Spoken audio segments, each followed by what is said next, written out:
우리가 고난 주간 전으로 십자가를 이렇게 우리가 깊이 생각했다면 또 그 이후에 부활절을 지내고 그 다음에 우리가 생각해야 될 주제는 이제 성령입니다. 부활하신 주님께서 성령을 아버지께 받아 우리에게 부어주신 그래서 성령에 대하여 좀 여러 번 하고 싶은데 저는 환경이 되는 대로 해보겠습니다.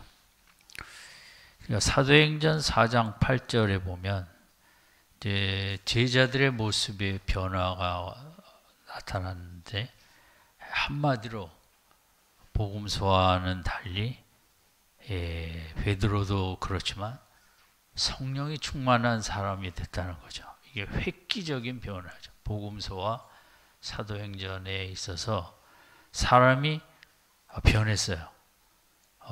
그런데 자기들의 어떤 노력이 아닌 성령이 충만하여 변화된 사람들의 모습으로 나타나는 거죠. 그러니까 성령의 최고의 역사는 우리를 변화시키는 것입니다. 그것의 변화된 모습의 최고의 모델은 제자들입니다. 그래서 우리가 제자들을 잘 이해해야 돼요.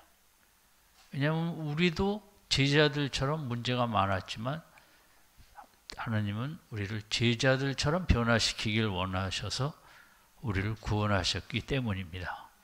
아멘. 그래서 우리가 여러분도 그렇지만 흠이 많은 야곱을 저도 좋아하는 것은 가장 인간적이기 때문에 실수도 많고, 우리가 제자들을 잘 알아야 되는 것은 내 모습이 제자들의 모습인 거죠. 그래서 그 위에 제자들의 연약한 모습은 1번 같이 읽죠. 시작. 광풍등 두려움 앞에서 안전 공황 상태로 믿음 없음을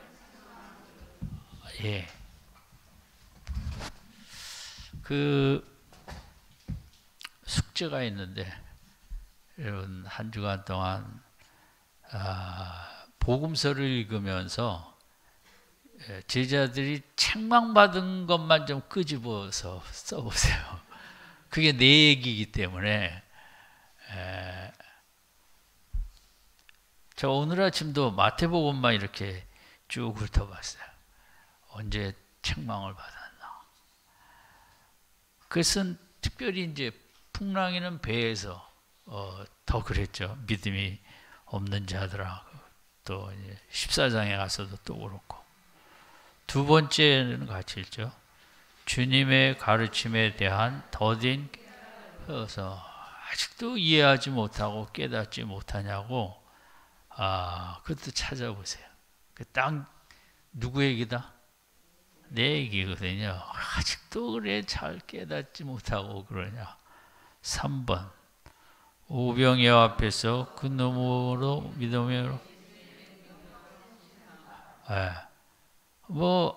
오병이어를 갖고 오면서도 믿음이 없었어요. 그게 예수님 사역 말기 쪽이거든요. 우리도 그렇죠. 교회 오면서도 믿음이 없어요. 우리가. 4번 예수님으로부터 칭찬과 찬양이 된 사역이 한 번 베드로가 칭찬받았다가 금방 사탄아 물러가라가 된 거거든요. 이게 4번은 찔려요. 나도 언제 한번 주님이 칭찬을 하셨을까 하는 인생이 어쩔 수 없지만 어쨌든 복음서에서는 5번에 같이 읽죠. 제자들이 그래요. 그러나 주님은 책망을 하시면서 끝까지 함께 하시는 거죠. 왜냐하면 책망을 안 받으면 이상한 거죠. 인간이. 그러니까 책망을 많이 받는 게 훈련이니까.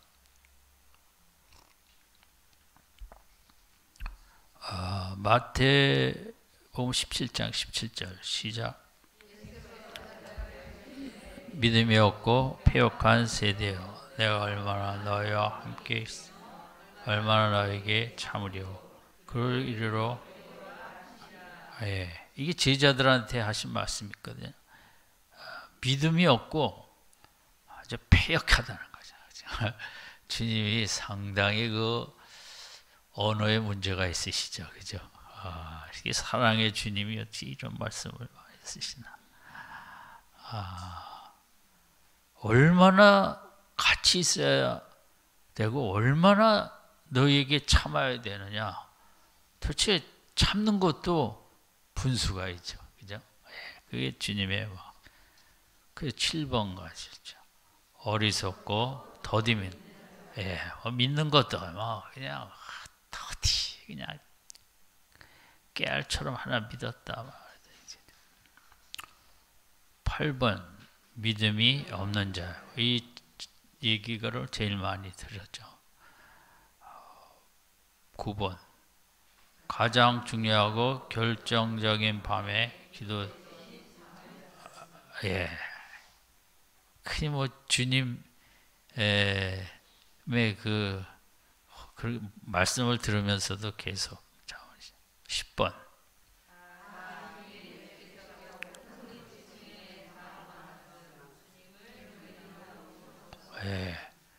그 제자들의 모습은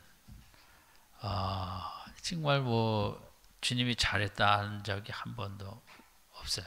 물론 전도 여행을 가서 잘하고 오긴 했지만 어쨌든 이것이 이제 오순절 성령 받기 이전의 제자들의 모습이었고, 그런데 이들이 오순절에 성령을 받고 정말 있을 수 없는 변화를 가져왔는데, 그 중에도 오늘 읽은 본문은 베드로가 이렇게 담대해질 수가 있겠는가? 그죠? 베드로는 주님을 3번 부인하기까지 했으니까 변화 중에 베드로의 변화가 어떻게 보면 이제 제일 현저한 변화라고도 할 수 있죠. 그래서 13절에 보면 이들이 이제 잡혀와 갖고 이렇게 베드로가 막 얘기했거든요. 예수님 얘기를 막 하고 담대하게 막 선포하니까 종교 지도자들이 첫 번째 반응은 담대함입니다. 도망가고 없어지던 친구들이 이거 어떻게 이렇게 담대하게 예수를 증거하나? 그러니까 성령이 충만하면 그 담대함이 있다는 거죠. 남편 앞에서 담대합시다. 싸우자는 얘기가 아니고 성령이 충만하지 않으면 평생 남편한테 주눅들어 살면 뭐 재미있겠어요. 할 말은 하고 요새 세상에 같이 살아주는 게 어딘데 툭하면 무슨 조론인지 뭔지 해갖고 다 연금 반씩 나가는 세상인데, 그죠? 어쨌든 이 성령이 이 제자들의 바뀐 최고의 모습은 이제 담대함이라는 거죠. 그것도 말도 잘하는 거예요. 그냥 막 우기고 억지 부리는 게 아니라 그들이 볼 때에도 그 9절에서 12절까지도 상당히 또렷또렷하게, 또 사도행전 2장에서도 베드로가 얼마나 그 말씀을 잘 전했습니까? 근데 이제 그들이 두 번째는 뭘 했냐면 그들을 13절 후반부에 본래 학문 없는 범인으로 알았다. 이게 뭐 공부 많이 안 했다는 얘기가 아니에요. 아주 무지한 사람이라는 얘기. 갈릴리에서 고기 잡았다. 그 문맹인으로 볼 수 있어요. 전혀 물론 회당에서 들은 건 있겠지만 그들이 볼 때 교육을 못 받은 사람이라는 거죠. 그래서 어떤 편으로 성경에는 이제 문맹자, 글을 못 읽어요. 요즘은 그런 분들이 없지만 제가 군대 갔을 때만 해도 글을 못 읽는 사람들도 같이 있었어요. 옛날에 많았던 것 같아요. 제 때. 특별히 이제 그 취사 음식 만드는 사람 병사 둘이 글을 못 읽었어요. 그런데 그때는 그래도 군대를 해서 다 오라 그래갖고 왔어요. 근데 이제 이 사람들이 언제 골탕을 먹냐 하면 군대에서 뭐 외우라는 게 있어요. 글자를 보고 외워야 되는데 그걸 못 외우니까 그 외워야 외박 내보내는데 그 생각이 납니다. 어쨌든 이 본래 학문 없는 범인이다. 원시인 정도로 보는 거예요. 그 당시에 이 표현은 우리가 볼 때 박사학위 없는 거가 아닌 거죠. 본래 학문 없는 범인. 범인은 아주 그냥 보통 사람이라는 거죠. 뭐 그런데 죄진 사람이 아니라 그런 아주 무식하고 시골 구석에 사는 이런 사람인 줄 아는데 어떻게 그렇게 말을 논리 정연하게 담대하게 하는가? 그것은 이제 예수님도 그런 평가를 받았어요. 그 밑에 요한복음 7장 15절 같이 읽죠. 이미 명절의 중간이 되어 예수께서 성전에 올라가서 가르치시니 유대인들이 놀랍게 여기되 이 사람은 배우지 아니하였거늘 어떻게 그를 아느냐? 읽을 줄도 아느냐? 그러니까 예수님도 그런 이유로 그들은 봤던 거죠. 그냥 인정을 할 수가 없는 거예요.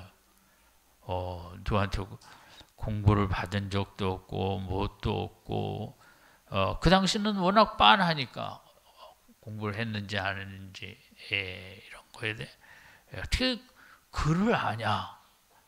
그럼 마치 글을 읽을 줄 아냐? 그 갈릴리에서 목수나 하던 사람이 하는 정도로 예수님도 이제 이런 평가를 받았던 거죠.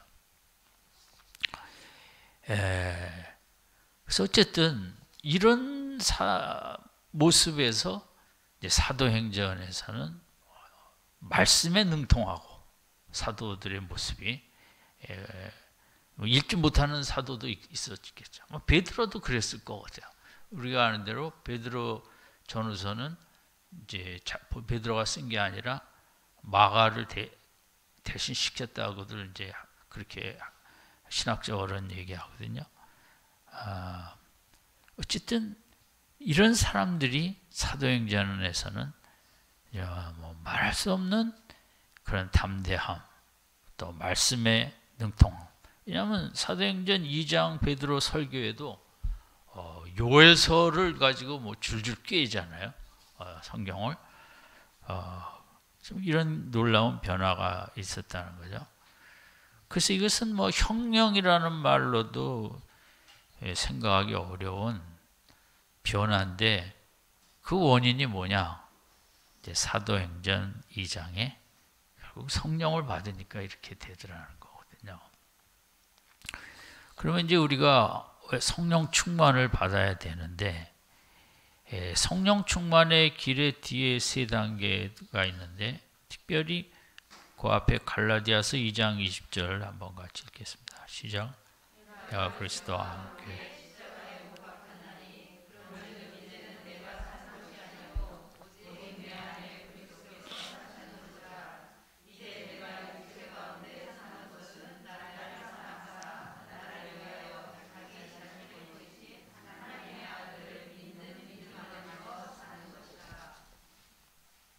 시작해요.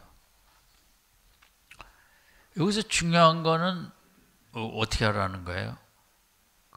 그리스도와 함께 내가 죽었다는 거예요. 성령이 충만하려면 내가 먼저 죽어야 돼요. 내 육이 살아있고 내 본능과 감성, 감각 이런 세상적인 게 내 속에 차 있으면 영이 들어오지를 못하는 거죠. 내가 예수님의 십자가와 함께 못 받고 내 속을 다 비워야만 영이 들어온다. 영의 세계의 원리는 특별히 성령이 우리 속에 들어오려면 이 세상의 영이 일단 나가야 되죠. 죽어야 된다 이거죠. 죽어야 들어오신다 이거죠. 우리가 왜 성령이 충만하지 못하는가? 날마다 예수님과 함께 죽는 시간을 가져야만 들어오는데 죽는 시간을 안 갖고 예배당에 와서 그냥 우리가 성령 충만을 위해 기도합시다 해갖고 기도만 해갖고는 그 성령이 잘 들어오지 않는다는 거죠. 왜냐하면 육이 버티고 있기 때문에 이 속에. 그 맨 밑에 문장을 읽습니다. 십자가로 나를 죽여야만 성령이 들어와 나를 지배하고 나를 자꾸 죽이는 시간을 먼저 가져야 돼요. 말씀으로 나를 죽이고 제일 중요한 것은 말씀을 읽으면서 이 말씀대로 못 산 걸 회개하고 이 부분이 죽기를 원합니다. 고백을 해줘.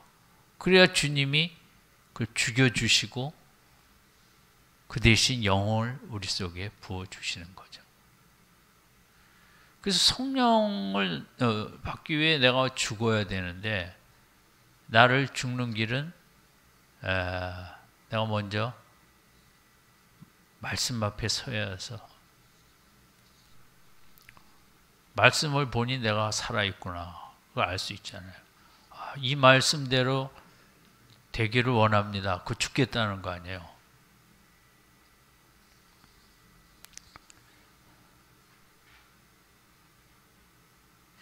기도 생활도 그런데 기도를 우리는 이제 몰아치기 기도에 능합니다. 한국 교회는.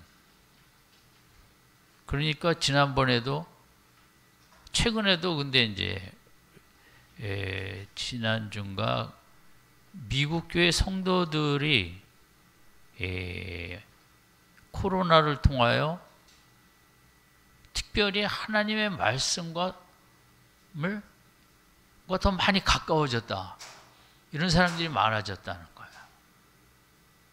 우리는 그렇지 않잖아요. 교회 안 가면 아무것도 안 해요. 말씀이 왜 이런 말씀을 읽으면서 이 말씀이 참 이 말씀대로 내가 죽고 싶다든가 내게 이루어지고 싶다든가 그러면 말씀을 거기서 딱 멈추고 기도를 하세요. 그러다가 됐다 하면 또 그 다음으로 넘어가세요. 그래서 또 뭔가 이거 부분은 내가 회개해야겠다. 정말 이 부분은 내가 받아야겠다 하면 또 기도하세요. 그래서 말씀 앞에 놓고 기도 생활을 하는 게 이게 최고의 영성이라고 할 수 있어요. 그러면 쓸데없는 기도 안 하게 되고 내 육적인 기도를 안 하게 돼요. 이게 이제 기독교 역사 속에 수도원이나 영성이 깊은 분들이 대개 이렇게 신앙생활을 한 거죠. 경건서적을 읽다가도 한 2페이지 읽었는데 너무 정말 감동이 돼요. 그럼 읽다가 딱 놓고 기도하는 거예요. 저도 이런 은혜를 받고 싶습니다. 그리고 또 있고, 그러니까 기도라는 게 말씀을 읽는 것과 동행이 될 때 거기에 큰 능력이 나타나고 역사가 나타나는 것입니다. 아멘. 그렇게 안 하고 기도 시간에만 기도하자면 뭐 자식 잘 되는 것부터 기도하는, 남편 잘 돼야 되고 부모님 건강해야 되고 뭐 그런 기도만 하다 끝난다는 거죠. 그것도 필요하긴 하지만 영적으로 볼 때는 말씀에 감동받고 말씀대로 따라가기 위해서 기도하고 그러면 기도가 끝난 다음에 기쁨이 있어요. 그러나 지금 필요한 것만 도와달라는 기도하면 끝나면 아무 기쁨이 없어요. 정말 도와주실래나 그렇게 되는 거예요. 인간의 마음이. 그래서 무슨 경건한 책이든 성경책을 읽으려고만 하는 게 아니라 읽다가 어느 부분이든 기도하고 싶은 때가 계속 나오는 거예요. 1분도 기도해도 되고 5분 기도해도 해도 되고, 그래서 말씀과 기도 생활을 하나로 봐야 되는 거예요. 가능하면 그런 믿음 생활 하시기 바랍니다. 그냥 기도하면 맨 뭐 산타크로스 할아버지 선물 달라는 기도밖에 안 되니까. 근데 우리가 왜 이 페이지로 넘어가서 성령 충만을 사모하지 않는가? 뭐 이유가 여러 가지가 있죠. 1번 시작. 하나님과의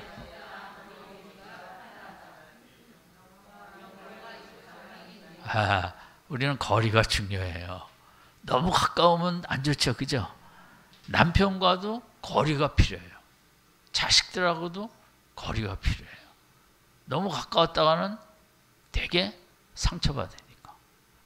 성도 간에도 다 뭐가 필요해요? 거리가 필요해요. 너무 친했다간 당해요. 그죠?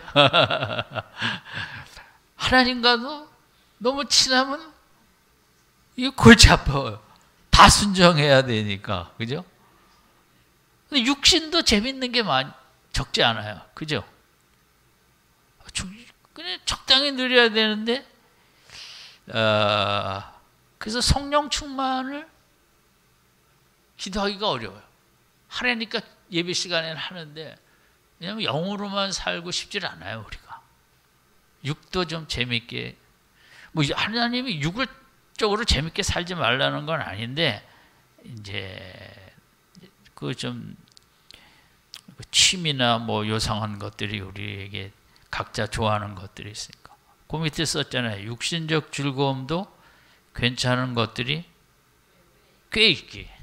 내가 물어보고 싶은데 누구한테 물어보는 거? 뭐가 재밌어요? 여성분들은. 대답하기도 그렇고.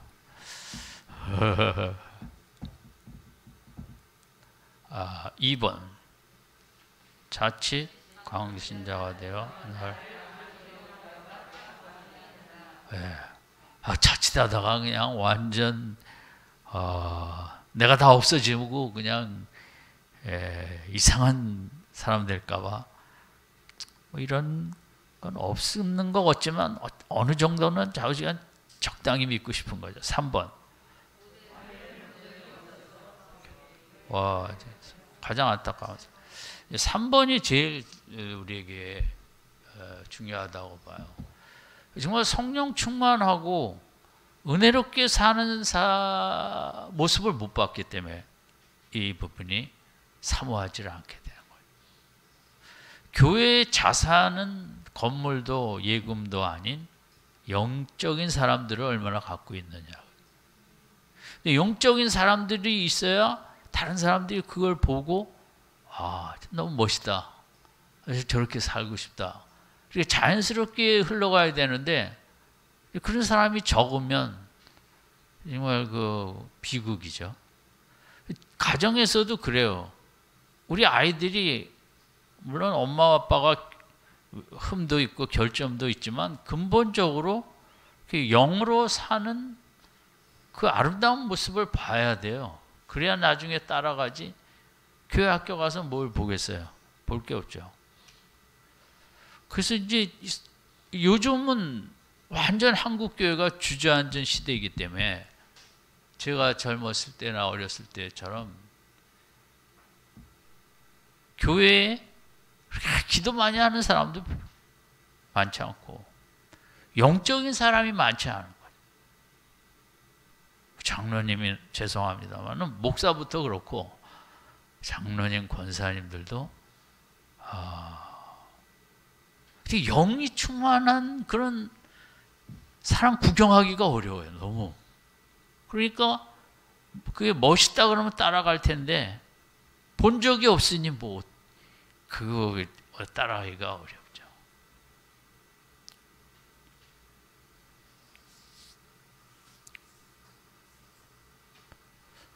그래서 여러분들이 정말 아브라함처럼 복의 근원이 되셔갖고 그런 영적인 삶의 아름다움을 드러내는, 남들에게 보여주는 그런 축복이 있기를 바랍니다. 그게 이 땅에 살다가는 가장 큰 이유입니다. 나 때문에 누군가의 내면이 깊어졌다면 대단한 거죠. 위대한 거죠. 나 때문에.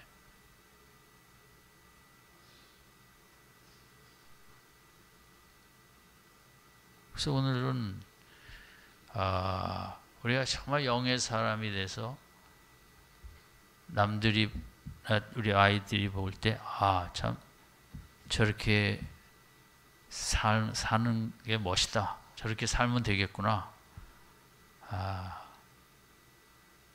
그런 작정을 새롭게 하는 이 아침이 되시기를 바랍니다. 요즘 교회는 그 반대 모델만 많아요. 그죠? 이것도 안 해도 되는구나. 저것도 안 해도 되는구나. 이런 바람직하지 않은 모델들이 많으니까 다 그쪽으로 많이 따라가는 거죠. 쉬우니까. 사람이 넓은 길로 가기를 원하지 좁은 길을 가기를 원하겠어요? 사실 제가 신학을 할 때만 해도 호랑이 벌써 담배 피던 시절이니까 저희 교회뿐, 제가 다니던 교회뿐만 아니라 서울에 그렇게 밤에 시골도 마찬가지죠. 밤에 교회에 나와서 1년 내내 잠도 자고 기도하는 분들이 많았거든요. 그런데 이제 우리 누이 중에 한 분이 대전에 살았는데 그 충청도 분들이 미안합니다만은 참 그 신앙생활 하는 걸 별로 안 좋아하고 여유가 있으시고, 그래서 그때만 해도 대한민국에서 개척해서 제일 빨리 문 닫는 데는 충청도라 그랬습니다. 대전. 지금은 안 그렇겠지만 그러니까 그 대전 사는 우리 누이가 믿음이 제일 별 볼 일이 없는 그런 걸 보질 못하니까 그 대전의 분위기 자체가 교회도 많지 않지만 그런 은혜를 사모하고 그 충청도 양반들께서 그걸 잘 안 하시는. 그 참 그 사는 것도 참 중요하다. 하필이면 대전에 가갖고 저렇게. 서울에 있는 분들은, 교회 다니는 분들은 은혜 받느라고 기도원 다니고 하려고 난리인데 그쪽 동네는 전혀 그렇지 않은 거예요. 어쨌든 그때는 모델들이 많았다 이거지. 옛날에는 제가 요즘 읽은 글 중에 우울증에 대해서, 우울증에 대한 글을 좋아합니다. 다 우울하니까. 목사는 우울하지 않을까요? 더 우울해요, 여러분보다. 그걸 이겨내려는 거 몸부림치는 거지 우울하지 않은 인생이 어디 있겠어요. 나라를 봐도 우울하고, 세상 코로나 자식을 보고 다 우울하죠. 정도의 차이지, 우울증에. 근데 이제 그 우울증을 치료하는데 제일 좋은 길 중에 하나가 통곡의 눈물이라는 거예요. 그냥 7, 80년도에 그렇게 힘들게들 살고 부인 때리는 남편도 많고 그런데 그때 그렇게 우울증 그런 걸린 사람은 별로 없었던 것 같아요. 왜? 다 교회 와서 눈물로 통곡으로 기도를 하니까 우울하죠. 그걸 내쫓았다 이거죠. 근데 지금은 내쫓질 못해요. 교회를 다녀도. 왜냐하면 기도 자체가 약하니까. 어디를 갈까요? 상담소에 가요. 정신과 의사한테.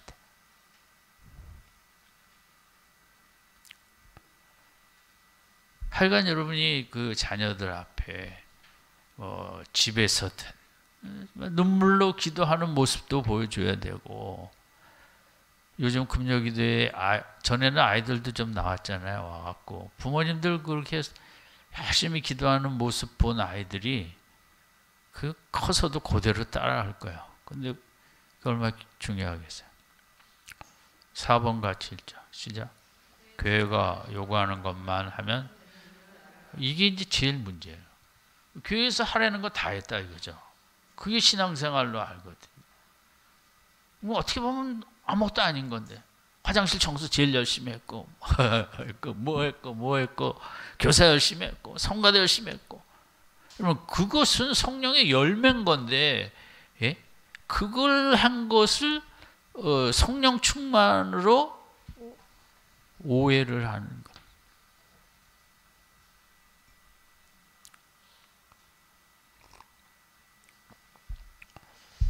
5번. 너무 분주하여 육정인 것.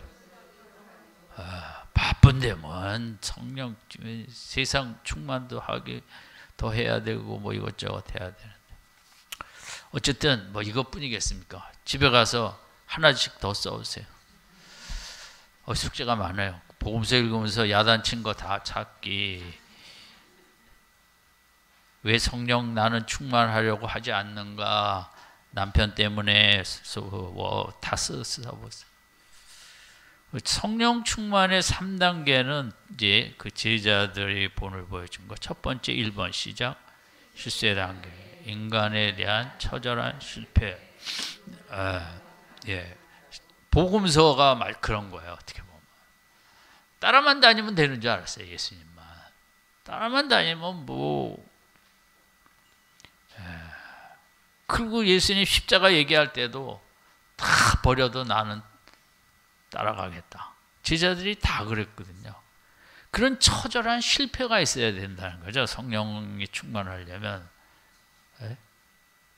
내가 뭐 내 성격으로 다 할 수 있고, 내 열심과 열성과 이런 것에 대해서 완전히 무너지는, 그것은 매일마다 우리가 영이 충만하려면 매일마다 나에 대해서 정말 나는 아무것도 할 수 없다는 처절한 그 실패자로서의 인식이 있어야 내가 아침마다 영의 충만을 기도할 수 있다는 거죠.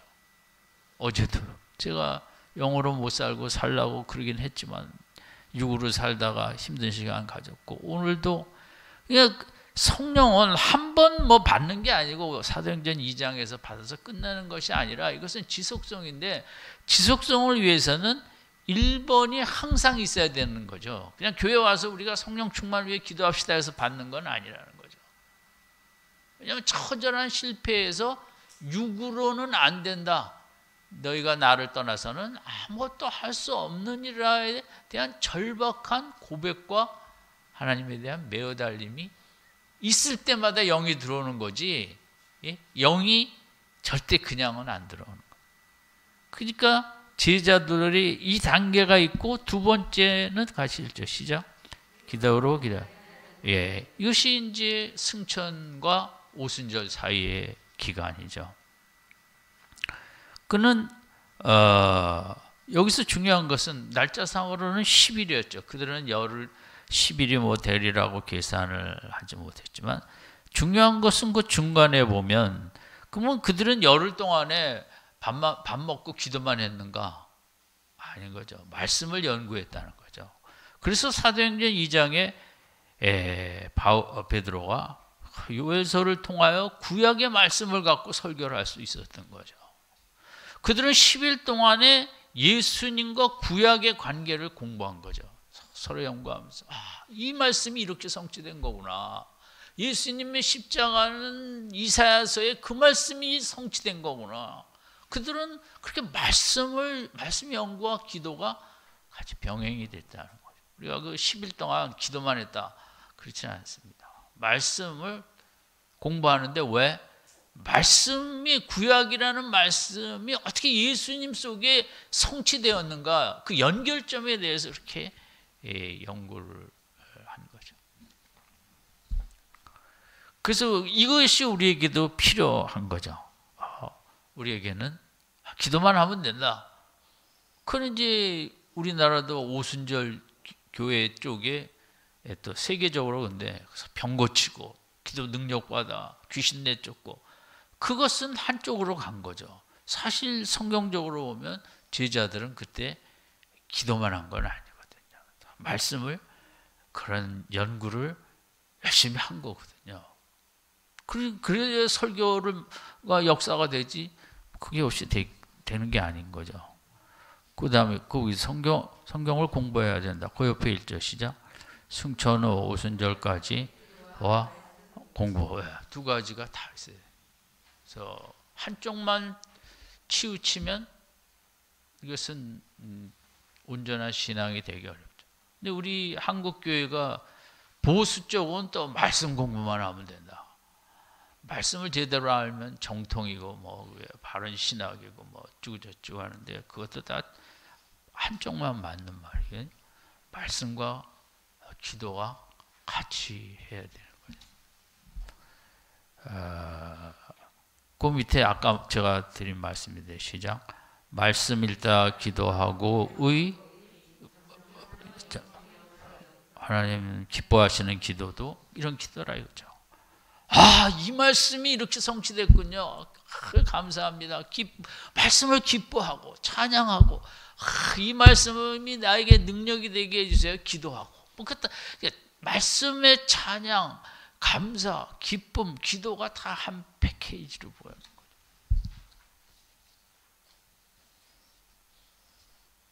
그렇게 말씀과 기도가 준비됐기 때문에 마지막 같이 1절 시작. 오순절날 베드로 말씀 중심의 설교를 통하여 3천 그날 그 설교는 결국 기도와 말씀이 이렇게 연결된 그런 것이었다는 거죠. 그 밑에 타이틀 1절 시작. 예수님의 제자들의 변화가 주는 메시지는 1번 시작. 아멘. 대답은 쉬우니까. 제자들처럼 변화하라고 그게 성경에 다 기록된 거예요. 2번.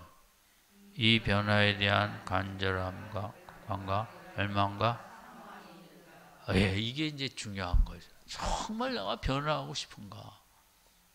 제자가 사도들이 된 것처럼 여기에 대한 그냥 내가 정말 제자들의 그 오순절 전후의 모습 그게 내 모습이 꼭 되고 싶다는 열망이 우리가 많지 않다 이거죠. 교회에서 시키는 그냥 교사하면 교사나 성가대하고 집사하고 권사하고 장로하고 목사하고 정말 변해야겠다고 내가 영으로 한번 살아봐야겠다고. 마지막 1절 시작. 오순절 이전과 이후의 모습의 속에 나 여기가 오순절 이전이고 여기가 오순절 이후인데 난 지금 어디 있을까요? 나는 복음서 쪽이 좋아요. 아멘. 나는 오순절 이전이 좋은데요. 오순절 이후는 부담스러운데요. 내 인생도 다 없어지고.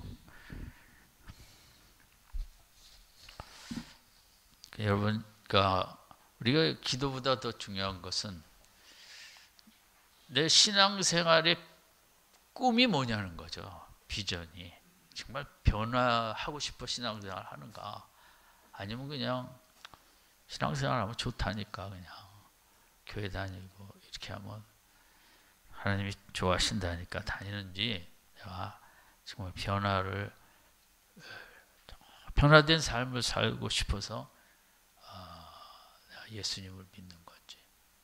한번 집에 가서 가만 앉아서 생각해 보시고 가능하면 뭐 저도 뭐 똑같은 입장이지만 정말 더 변화하고 싶다. 이런 마음이 마음속에 끊이지 않기를 바랍니다.